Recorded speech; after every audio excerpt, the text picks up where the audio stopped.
தந்தை, மகன், தூய ஆவியாரின் பெயராலே ஆமேன். இயேசு கிறிஸ்துவின் அன்புமிக்க சகோதரர்கள் உங்கள் அனைவருக்கும் கிறிஸ்து இயேசுவின் அன்புகள வணக்கத்தை தெரிவித்துக் கொள்கின்றேன். இந்த நற்செய்தி பாகமானது லூக்கா நற்செய்தி 6ஆம் அதிகாரம் 20 முதல் 26 வரையில திருவாக்கியங்கள். குறிப்பாக 22ஆம் வாக்கியம். மானிட மகன் பொருட்டு மக்கள் உங்களை வெறுத்து ஒதுக்கி வைத்து நீங்கள் பொல்லாதவர் என்று இகழ்ந்து தள்ளிவிடும்போது நீங்கள் பேறு பெற்றோர். நாம் பார்க்கலாம், கிறிஸ்துவின் பொருட்டு பலரும் நம்மை இகழ்ச்சிக்குள்ளாக்குற சமயத்தில், பலரும் நம்மை வேதனைப்படுத்துகின்ற பொழுது நீயும் நானும் பேறு பெற்றோர். அது கிறிஸ்துவின் பொருட்டுனா எங்கே நாம் பார்க்கணும்? முதல் குடும்பத்தில் கணவனாகிய நீ ஆலயத்துக்கு வருகின்ற பொழுது ஜெபிக்கின்ற பொழுது, அல்லது மனைவியாக இருக்க நீ ஆலயத்தில் வந்து ஜெபிக்கின்ற பொழுது, இதோ உன் கணவன் வழியாக உன் மனைவி வழியாக உனக்கு வேதனை காயங்கள் ஏற்படும். கிறிஸ்துவின் பொருட்டு நீ அப்படி அவமானப்படுகிறேன் என்றால், கஷ்டப்படுகிறேன் என்றால் இறைவனுக்கு நன்றி சொல், நீ பேறு பெற்றோர். பிள்ளைகள், நீ பெற்றோர்கள், நீங்கள் அவர்களை ஆலயத்துக்கு வா அல்லது குடும்ப ஜெபத்தில் அமர்ந்து கொள் என்று சொல்லும்போது அவர்கள் கேலி பேச்சு பேசுவார்கள், உங்களை ஏற்றுக்கொள்ள மாட்டார்கள்.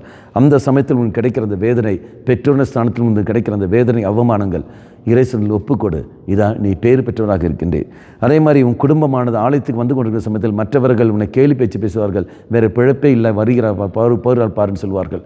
அப்போ அவர்கள் சொல்லுகின்ற பொழுது, கிறிஸ்துவின் பொருட்டு நீ பழிக்கப்படுகின்ற பொழுது நீ பேறு பெற்றோர். காரணம், தெய்வம் உனக்கு நன்மைகள் செய்வார். அப்படி என்றால் குடும்ப அங்கத்தினர்கள் வழியாகவே இதோ யாங்க என்னை மன்னிக்க முடியாது, ஏற்றுக்கொள்ள முடியாது, அந்த குடும்ப அங்கத்தினர்கள் வழியாக அவங்க கிடைக்கிற அந்த அவமானங்கள், ஜெபமாலை சொல்லும் பொருட்டோ அல்லது ஆலயத்துக்கு நீ போகின்ற பொருட்டோ அல்லது வழிபாடில் நீ பங்கெடுக்கும் பொருட்டோ, அவர்கள் என்னம்மா சும்மா இப்படியே போய் கொண்டிருக்கிறீர்கள், என்ன பிரயோஜனம் இருக்கிற கேள்வியெல்லாம் கேட்குற சமயத்தில் மற்றவர்கள் முன்னிலையிலோ அல்லது குடும்ப அங்கத்தினர் முன்னிலையோ உன்னை காயப்படுத்துகிற பொழுது நீ பேறு பெற்றவராக இருக்கின்றாய். காரணம், தெய்வம் உன் கூட இருக்கின்றார். அந்த சமயத்தில் காயப்படுத்துகிற மனிதர்களை வேதனைப்படுத்த வேண்டாம், அவர்களுக்காக நீ மன்றாடுங்கள், மன்னித்து ஜெபியுங்கள். ஆண்டவரே, இவர்கள் அறியாமல் செய்கிறார்கள், இவர்கள் மன்னியும் என்று சொல்லிக்கொண்டு அந்த வேதனையில் இருந்து கொண்டு அந்த அவமானத்தின் மத்தியில் இருந்து கொண்டு நீ ஜெபிக்கிற சமயத்தில் தெய்வம் அவர்களுக்கு கிருபையும் புரிவார், உனக்கும் நன்மை தருவார். கண்களை மூடிக்கொள்ளுங்கள். ஆண்டவரே, குடும்பத்திலேயே நான் இரத்த சாட்சியாக மாறுவதற்காக வழியை நீ தம்மை தருகின்றீர். சந்தோஷத்தோடு ஏற்றுக்கொண்டு உன் பொருட்டு நான் வேதனை அனுபவிக்கிறேன் என்றால் சந்தோஷத்தோடு அதை அனுபவிக்க கிருபை தந்திலும். ஏன் என்ற கேள்வியை நான் கேட்காமல் இருக்க கிருபை தந்திலும்.